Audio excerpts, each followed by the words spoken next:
본과의 말씀은 고린도전서 15장 35절에서부터 마지막 58절 부활장의 후반부에 있는 말씀들을 얘기를 하고 있는 겁니다. 그래서 말씀의 제목 본과에 보니까 부활은 최후의 무엇이다? 승리이다 라고 이렇게 말씀의 제목을 잡았습니다. 참 귀하지요. 오늘은 특별히 오전 예배 무슨 예배를 드리고 성탄절 감사 예배를 드리고 또 오후 예배도 부활의 이 진리 최후의 기독교인의 최후의 승리라고 할 수 있는 이 부활에 대해서 얘기하고 있는 거예요. 오전 예배도 귀한 말씀이고 오후 예배 말씀도 인여서 참 귀한 말씀이지요. 그래서 세 개로 나눴는데 첫 번째는 35절 41절에 있는 것처럼 부활의 이치, 부활이라는 것이 과연 어떻게 일어나는 것인가, 그 이치에 대해서 말씀하고 있는 거고, 두 번째는 부활체의 존귀, 우리가 부활하게 되면 우리가 부활의 몸을 입게 되는데 그 부활의 체에, 부활의 몸의 존귀함, 어떠한 존귀함이 있을 것인가, 그 영광에 대해서 얘기하는 거고, 마지막으로 50절에서부터 58절까지는 부활체의 승리, 최종적인 부활의 승리에 대해서 얘기하고 있는 아주 귀한 본문의 말씀입니다.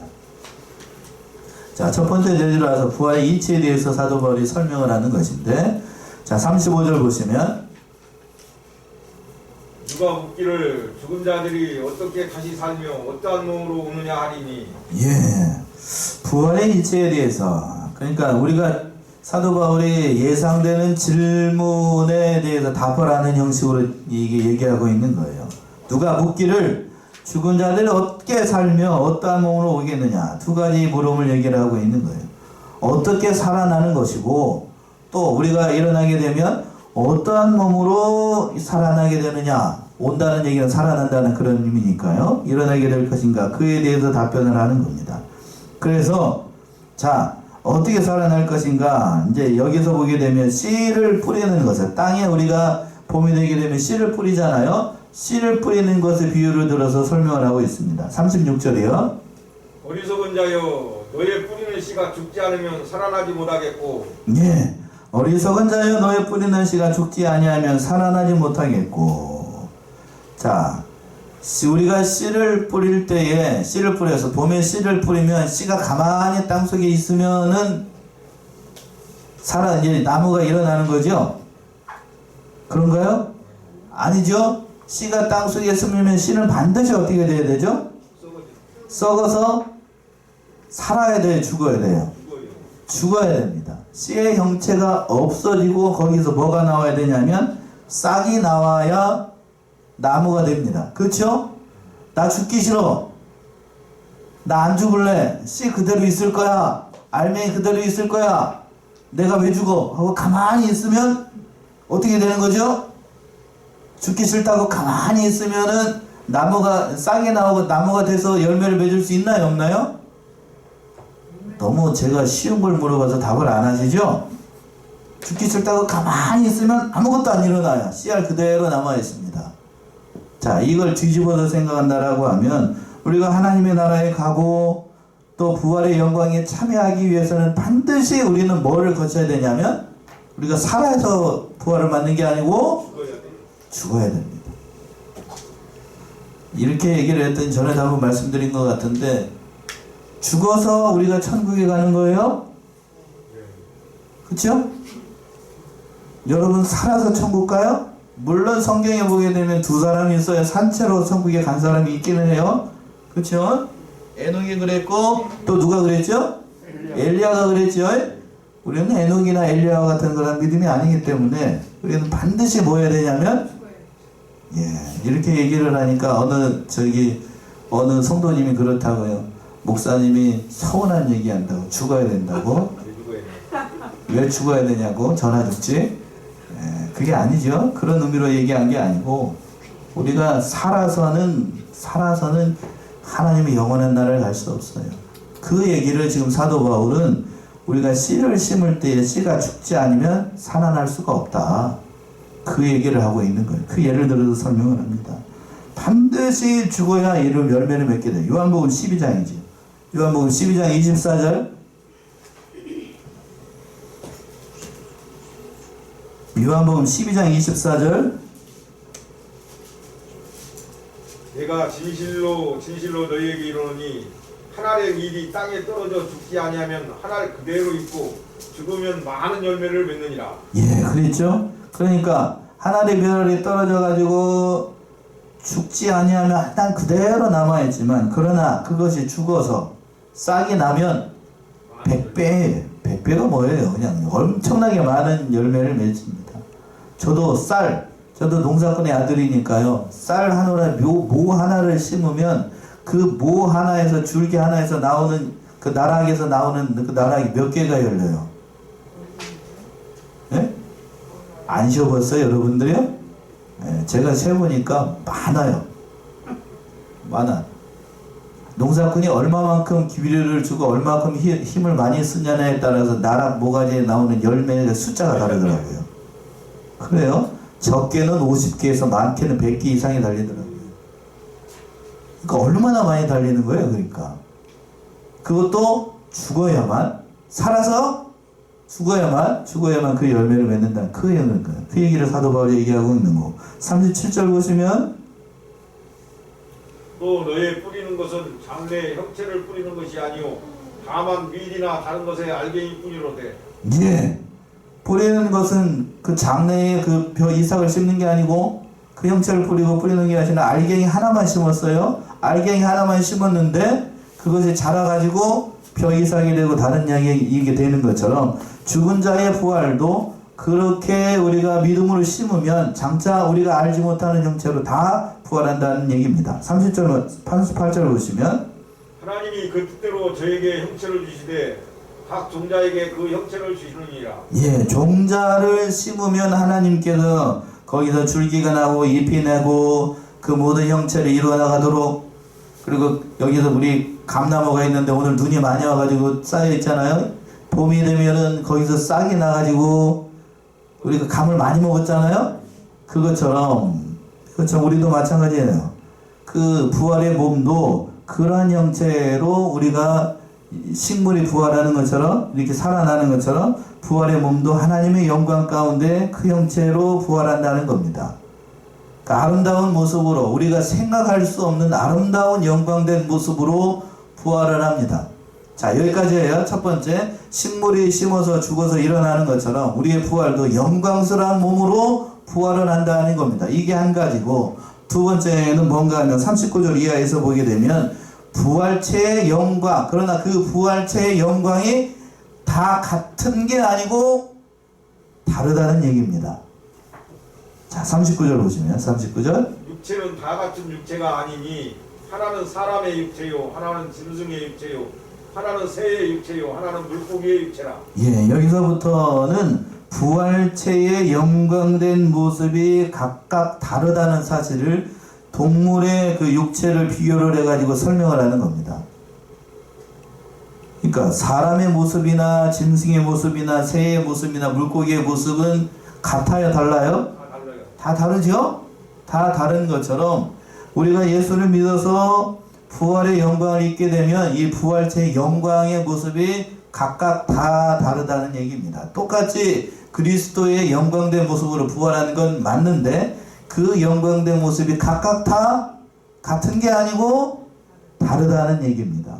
40절 보시면, 하늘에 속한 형체도 있고 땅에 속한 형체도 있으나 하늘에 속한 자의 영광이 따로 있고 땅에 속한 자의 영광이 따로 있으니. 하늘에 속한 형체라고 하는 건 해와 달과 별의 그 모든 형체를 열어가는 거고, 땅에 속했다는 건 지상에 있는 모든 생물들의 형체가 각각 다른 것처럼 우리 부활체의 영광도 다르다는 얘기입니다. 자, 41절의 말씀인데, 41절. 해의 영광도 다르며 달의 영광도 다르며 별의 영광도 다른데 별과 별의 영광이 다르도다.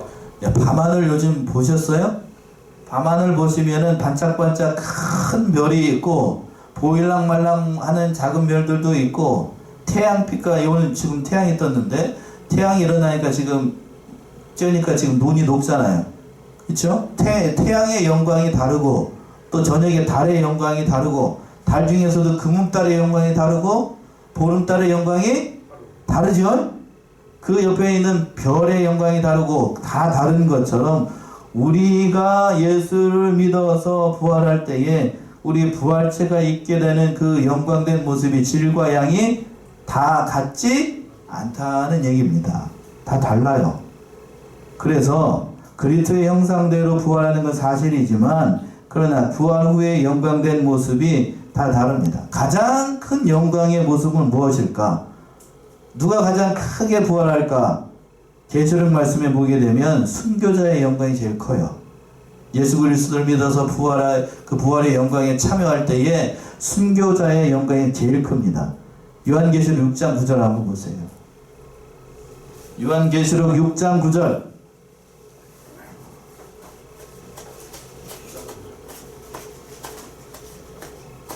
계시록 6장 9절이요. 첫째 이를 떼실 때 내가 보니 하나님의 말씀과 그들이 가진 증거로 말미암아 죽임을 당한 영혼들이 제단 아래 있어. 예.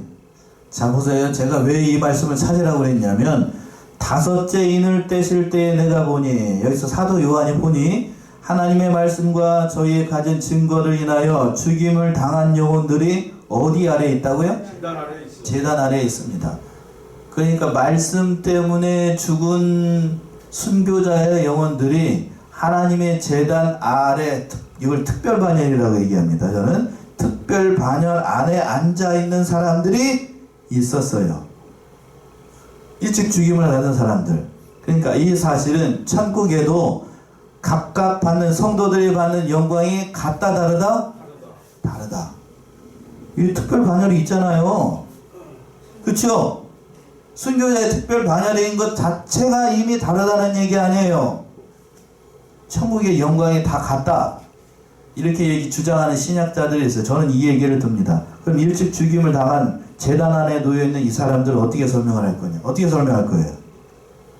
여러분들이 천국 올라가게 되면 이 모습이 그대로 보인다고요.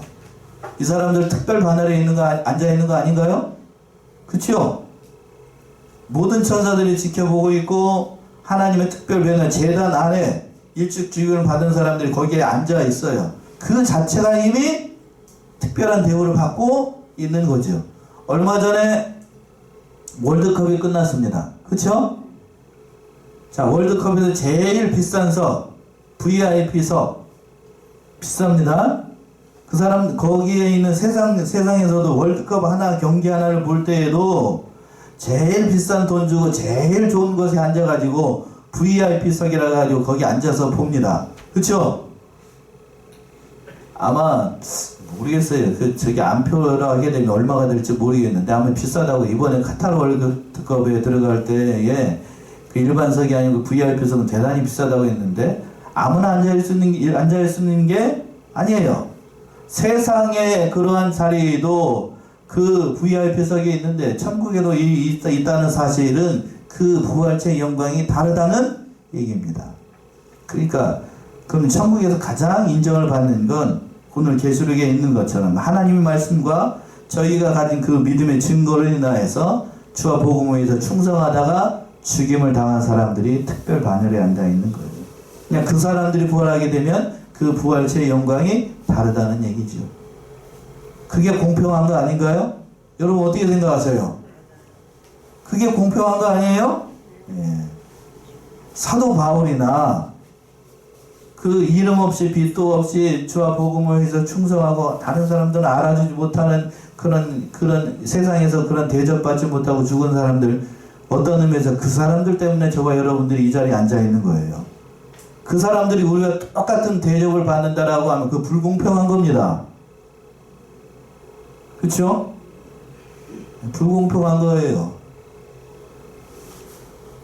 그러니까 요즘 민주주의가 발달을 하면서 절대적 평등하고 그 상대적 평등의 개념이 이렇게 참 제대로 이렇게 이해를 못하다 보니까 사람들이 무슨 평등만 주장을 하게 되냐면 절대적인 평등, 너나 나나 똑같은 사람이고 너나 어른이 너나 남자나 여자나 어린이나 노인이나 다 사람인데 똑같이 절대적으로 다 같은 평등 개념을 해가지고 다 평등해야 된다. 이거 맞을까요? 아니라는 거 아시죠? 아니라는 거 아시죠? 그걸 그게 잘못 적용하다 보니까 그냥 너나 나나 다 평등해야 되다 보니까 그냥 사이가 어지러워지게 되고 그렇게 되는 거예요. 그 잘못된 평등이 잘못된 평등. 재능에 따라서 성경에 있는 대로 그 평가의 기준은 뭐냐? 하나님이 평가하십니다. 사람이 평가하는 게 아니고 하나님께서 다 평가하시고 그 평가한 대로 우리의 영광에 다르게 참여하는 것뿐입니다. 세상적인 얘기가 나올 것은 거기까지만 얘기하겠지만 그 원리도 이 원리에서 정확하게 적용이 되고 있는 거예요. 그래서 그 부활체의 존귀가 다 다르다는 얘기입니다. 두 번째 대지에서 42절 보시면 42절. 죽은 자의 부활이 같으니 썩을 것으로 심고 썩지 아니할 것으로 다시 살며. 참 존귀하다는 얘기인데 죽은 자의 부활도 이와 같으니 썩을 것으로 심고 썩지 않을 것으로 다시 살아나요. 반드시 우리는 죽습니다. 그러나 죽지 아니할 것으로 다시 살아나요. 43절 44절. 육된 것으로 심고 영광스러운 것으로 다시 살며 약한 것으로 심고 강한 것으로 다시 살며 육의 몸으로 심고 신령한 몸으로 다시 살아니 육의 몸이 있은즉 또 신령한 몸이 있느니라. 예, 어렵게 생각하지 말고, 그러니까 욕된 것으로 심고 우리는 욕된 것으로 심었지만 그러나 하나님께서 그걸 변화시켜서 영광된 것으로 다시 살아나게 하십니다. 이건 신비예요, 신비. 기독교에 뒤에 가서 보게 되면 비밀이라고 얘기하는데 신비죠. 또 뭘로 심어요? 약한 것으로 심었는데 하나님께서 그걸 어떠한 것으로 바꾸셔요? 강한 것으로 다시 살아나게 하시고, 육의 몸으로 심었는데 뭘로 살아나요? 신령한 몸으로 살아나고. 참 이게 기독교의 신비예요, 신비.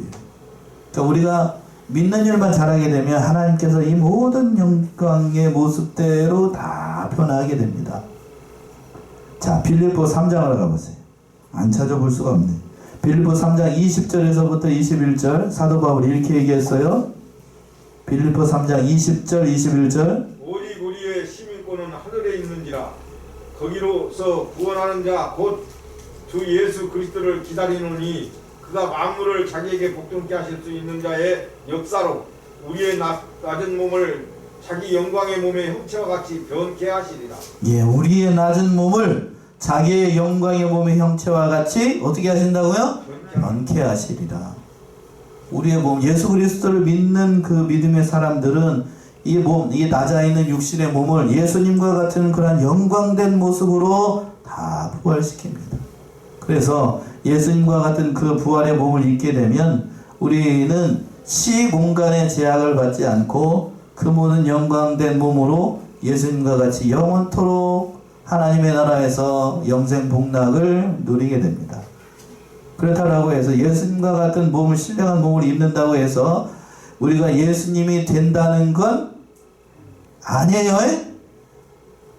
이렇게 얘기를 했더니 예수님과 같은 부활의 몸을 입는다고 해서 우리가 예수님이 된다거나 하나님의 형상을 닮아 나간다고 해서 우리가 하나님이 되거나 그렇지는 않아요.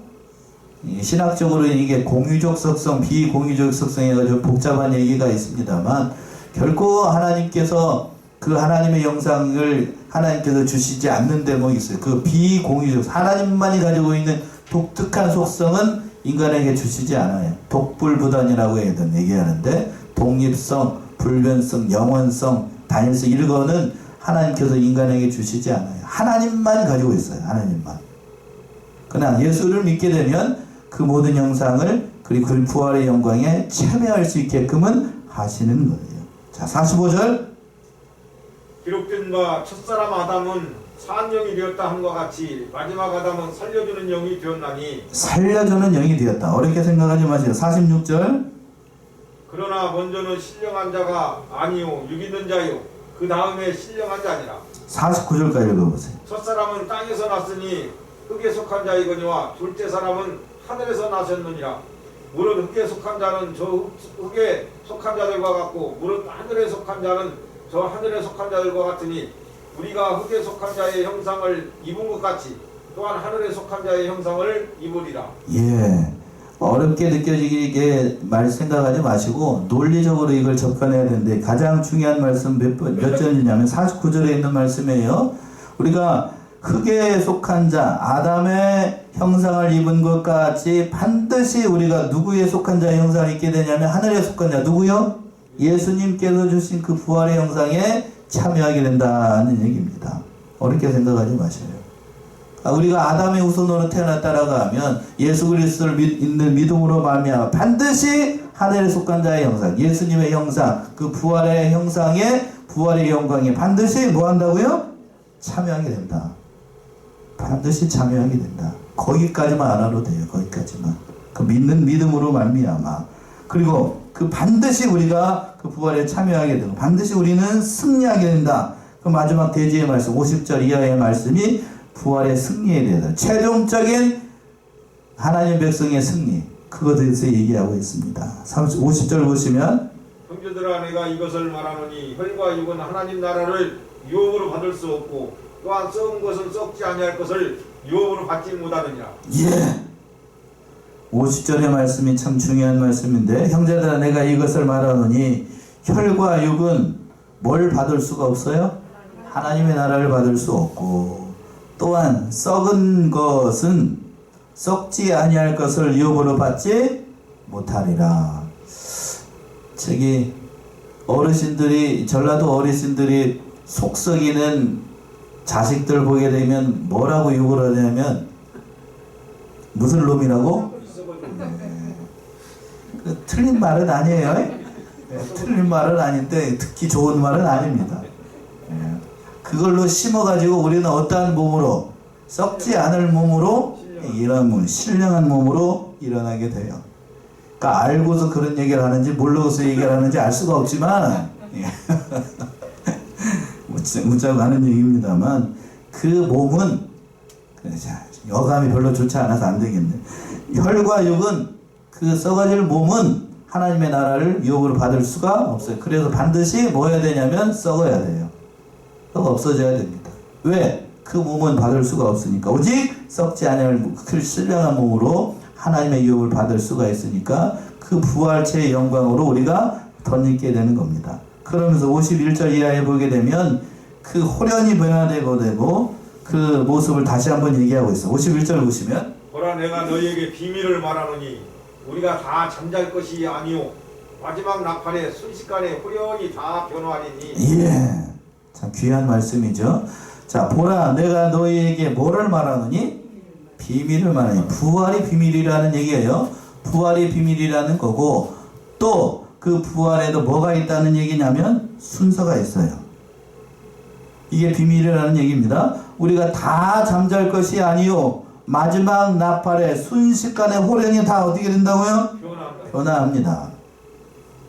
그러니까 반드시 부활하게 되고 마지막 나팔, 하나님의 영광의 나팔, 예수님의 재림의 나팔이 울려 퍼지게 되면 우리들이 다 변화하게 됩니다. 52절 보시면 나팔 소리가 나매 죽은 자들이 썩지 아니할 것으로 다시 살고 우리도 변화하리라. 예, 예수님께서 나팔 소리와 함께 공중에 짠 하고 나타나게 되면 죽은 자들이 먼저 썩지 아니할 몸으로 일어나게 되고 그때까지 살아있는 사람이 있다라고 하면 그 사람이 신령한 몸으로 변화해서 공중에서 예수님을 영접하게 돼요. 여기서 이렇게 표현이 되어 있는데 자, 데살로니가전서죠. 지난주 수요일 볼 것 같은데 데살로니가전서 4장 15절에서부터 18절 데살로니가전서 4장 15절에서부터 18절 우리가 주의 말씀으로 너희에게 이것을 말하노니 주 강림하실 때까지 우리 살아남아 있는 자도 자는 자보다 덜깡고 앞서지 못하리라. 주께서 호련과 천사장의 소리와 하나님의 나팔로 친히 하늘로 쫓아 강림하시리니 그리스도 안에서 죽은 자들이 먼저 일어나고 그 후에 우리 살아남은 자도 저희와 함께 구름 속으로 끌어올려 공중에서 주를 영접하게 하시리니 그리하여 우리가 항상 주와 함께 있으리라. 그러므로 이 여러 말로 서로 위로하라. 예, 데살로니가전서 4장에서는 더 정확하게 얘기하고 있습니다.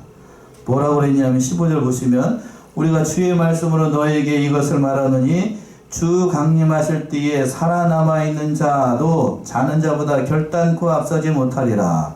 이 말인즉슨 자고 있는 자들이, 죽은 자들이 먼저 일어난다는 거죠. 그 16절 이하에 나오겠죠.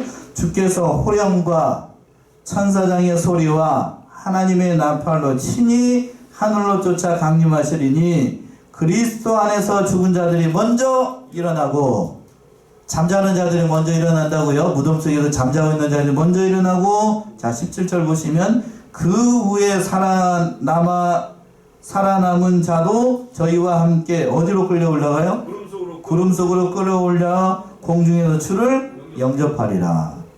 죽은 자들이 착 부활해가지고 여러분들이 살아있다라고 하면 그때 후련한 그 부활의 몸으로 샥 변화해가지고 공중으로 끌어져 올라가게 됩니다. 이걸 뭐라고 얘기를 하냐면 휴거라고 얘기를 합니다. 휴거의 근거 구절이기도 해요.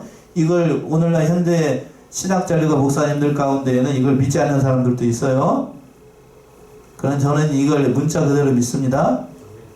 문자 그대로 믿어요. 주를 영접하게 되고 그리하여 주와 함께 영원히 있게 되고, 그러므로 이 말로 서로 사도 바울 위로하라 라고 당부하고 있어요. 참 귀한 말씀입니다. 기독교의 진리 가운데 결코 양보할 수 없는 진리가 이 예수 그리스도의 부활과 또 뭐에 대해서? 재림에 대해서 얘기하고 있어요. 오늘 새벽에도 말씀드렸지만 결코 양보할 수 없는 진리예요. 이건 동정녀의 탄생 그랬죠? 처녀가 잉태하여 아들을 낳을 것이다. 예수 그리스도 동정녀 탄생 양보하는 순간 기독교의 진리가 무너져요. 예수 그리스도의 십자가의 대소 양보하는 순간 우리의 죄가 그대로 남아있어요. 그러니까 결코 양보할 수 없습니다. 예수 그리스도의 장사 하나님 예수님께서 죽지 않았다라고 하면 기절하거나 뭐 일부 주작자들이 주장하는 것처럼 있게 되면 여전히 우리는 죄 가운데 남아있습니다. 예수 그리스도의 부활 양보하게 되면 우리도 부활할 수 없어요. 예수님의 재림 양보하게 되면 우리는 부활하지 못해요. 결코 양보할 수 없는 진리입니다. 그래서 53절 보시면 53절 이 썩을 것이 불갑을 썩지 아니할 것을 입겠고 이 죽을 것이 죽지 아니함을 입으리로다. 예, 발음을 잘해야 되죠. 뭐 할 것이? 썩을 것이 불갑을 그랄 몸으로, 썩지 않을 영광된 몸으로, 죽을 것이 죽지 않을 영생된 몸으로 있게 됩니다. 54절이요. 이 썩을 것이 썩지 아니함을 입고 이 죽을 것이 죽지 아니함을 입을 때에는 사망이 이김에 삼킨 바 되리라고 기록된 말씀이 응하리라. 예, 이사야 25장 8절에 있는 말씀인데 예수 그리스도의 재림과 성도의 부활이 있게 되면 그 모든 예언의 말씀들이 다 이루어지게 되고 그 모든 백성들의 수치가 온 천하에서 다 제해지게 됩니다. 안 찾아볼 수가 없네요. 이사야 25장 8절. 이사야 25장 8절이요.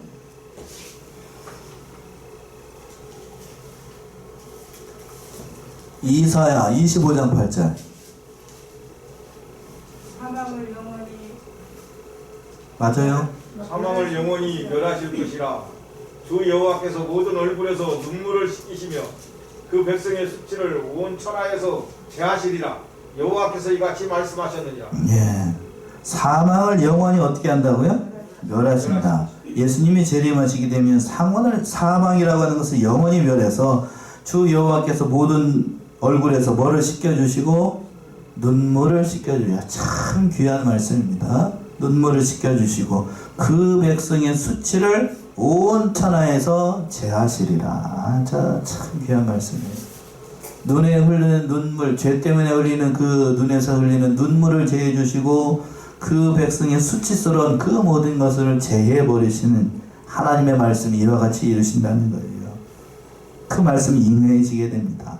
그래서 그 말씀이 이루어지는 것을 보고 사도 바울이 55절 이하에서 이렇게 얘기를 하고 있는 거예요. 참 귀하고 귀한 말씀입니다. 55절 보시면 사망아 너의 이기는 것이 어디 있느냐, 사망아 너의 쏘는 것이 어디 있느냐. 이렇게 고백을 하고 있는 거예요. 사도 바울이. 그래서 그 기쁨의 말씀을 듣고 사망아 너의 쏘는 것이 어디 있느냐, 사망아 너의 쏘는 것이 어디 있느냐, 이렇게 얘기하는 겁니다. 이기는 것이 어디 있느냐, 네가 이길 수 있는 것이 어디 있느냐, 네가 쏘는 것이 어디 있느냐. 그러면서 56절 보시면 사망에 쏘는 것은 죄요 죄의 권능은 율법이라.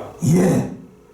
사망에 쏘는 것은 죄고 죄의 권능은 율법 안에 있으니까 그 모든 죄와 율법의 모든 요구를 누가 다 이루셨기 때문에 예수님께서 다 이루셨기 때문에 그 모든 것을 이기신 예수님을 인하여서 사망이 영원토록 멸해지는 겁니다. 57절의 말씀이죠. 우리 57절. 주 예수 그리스도로 말미암아 우리에게 이김을 주시는 하나님께 감사하노니. 예, 참 귀한 말씀입니다. 57절.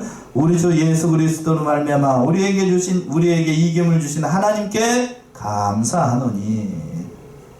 그러니까 예수 그리스도를 믿음으로 말미암아 우리가 영원토록 하나님의 백성이 되 영원토록 이김을 준 그 하나님께 감사하는 거예요. 그래서 마지막으로 58절이요. 그러므로 내 사랑하는 형제들아 견고하며 흔들리지 말며 항상 주의 일에 더욱 힘쓰는 자들이더라. 이는 너희 수고가 주 안에서 헛되지 않은 줄을 알미니라. 자, 58절 다 졸았다고 해도 58절 말씀이 참으로 귀하죠. 58절 우리 합독합시다. 58절 시작. 그러므로 내 사랑하는 형제들아 견고하며 흔들리지 말며 항상 주의 일에 더욱 힘쓰는 자들이 되라. 이는 너희의 수고가 주 안에서 헛되지 않은 줄을 알미라. 참 귀한 말씀입니다. 이 세상에서 주를 위해서 수고하고 애쓰고 눈물 흘리고 그 수고했던 모든 것들 주 안에서 헛되지 않습니다. 그래서 순교자의 반열에 있는 사람들이 가장 영광된 모습으로 부활한다고 그랬잖아요. 그 수고가 헛되지 않기 때문에 그래요. 그래서 사도 바울이 주와 복음을 위해서 가장 충성을 했다라고 자타가 공인하죠. 그래서 사도 바울은 그 로마의 감옥에서 목베임을 당하고 순교했습니다. 그래서 머리가 떨어지면서 3번 바닥에서 굴렀대요. 통통통 튀어가지고 그래서 그 머리가 믿거나 말거나인데 그 머리가 3번 이렇게 통통통 튀는 자리에서 그 자리에 뭐가 생겼대요. 뭐 우물이 생겼는지 뭐 생겼는지 생겨가지고 성지순례 가게 되면 사도 바울이 죽어가지고 머리가 3번 떨어져가지고 생긴 구멍입니다. 이렇게 하는 그런 데도 또 있는데 아무튼 그 얘기를 하자는 게 아니고 주를 위해서 죽음으로써 그 모든 일을 감당했던 순교자의 반열에 있는 사람들 하나님께서 가장 알아주십니다. 왜? 얼마나 주의 부와 복음을 위해서 애타게 했겠어요. 그러니까 하나님께서 그걸 다 수고를 알아주시는 거예요. 수고를 알아주십니다. 그러니까 우리 사랑하는 성안의 성도님 58절에 있는 말씀처럼 내 사랑하는 형제들아 견고하며 흔들리지 말며 항상 주의 일에 더욱 힘써라. 하나님께서 주신 그 은혜의 자리 결코 양보하지 말고 흔들리지 말고 하나님의 일에 충성하게 되면 하나님께서 다 갚아주셔요. 이 세상에서 못 갚는다. 이 세상에서 복을 받지 못한다. 그럼 어디서 다 받아요? 하나님의 나라에서 이 세상 겨우 은행에서 복리로나 받습니다. 많이 받아야. 그러나 하나님의 나라에 가면 복리가 아니에요. 복리 따위가 아닙니다. 영원토록 변하지 않는 자리에서 영원토록 하나님 앞에 영광을 받게 되는 거예요. 논하는 겁니다. 어느 목사님은 그렇게 하더군요. 하나님의 나라에서 받게 되면 논하는 거예요. 다 하나님의 모든 천군과 천사들과 모든 사람들이 보는 앞에서 영광된 자리에 앉게 되는 거니까 그걸 바라보겠느냐 아니면 땅의 것으로 받겠느냐 라고 했을 때에는 하나님의 나라에서 받는 게 훨씬 낫지요. 그런데 우리는 믿음이 연약해지게 되면 하나님의 나라에서 받는 것보다 당장 어디서 받고 싶어요? 여기서 받고 싶죠. 여기서 받고 싶어요. 그러니까 여기서 받을 생각만 하지 말고 저 위에서 더 받는 것을 바라보면서 믿음 가운데 그 모든 일들 잘 감당하는 저와 여러분들이 다 되시기 바랍니다. 기도해